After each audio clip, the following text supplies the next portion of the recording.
In the quiet part of an old town stood a library that hardly anyone visited. The walls were made of stone, faded to a dull gray. The windows were covered in dust, letting only soft beams of light fall across the wooden floor. Inside, the silence was heavy.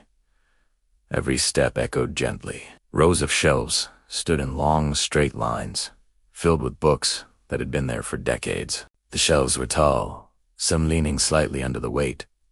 The wood was dark and worn, creaking when touched. On every shelf, the books waited quietly, their covers cracked, their colors faded. Dust rested on them like a blanket, and if you brushed it away, tiny clouds would rise into the still air. The spines once had golden letters, but the shine was gone. The titles were faint, sometimes unreadable. Tall books leaned against shorter ones, some upright, others tilted, but all unmoving.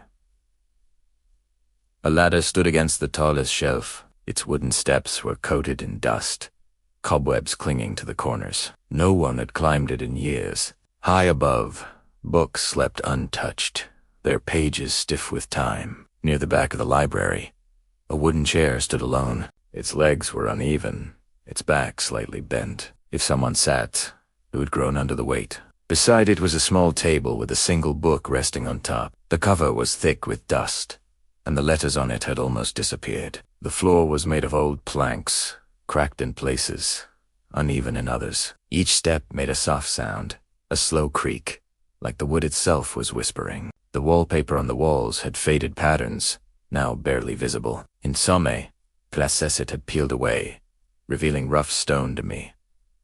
Above, wooden beams crossed the ceiling. Dust floated in the air, drifting slowly through the beams of light. Everywhere there was stillness. Everywhere there was quiet. The library seemed endless. Walking down one aisle looked the same as walking down the next. Books, dust, silence repeating. Again and again, it felt as though time had stopped. Now and then, something small would break the silence.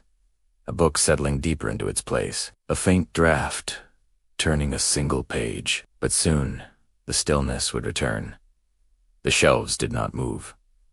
The books did not speak. They waited, as they always had, quiet, patient, unmoving.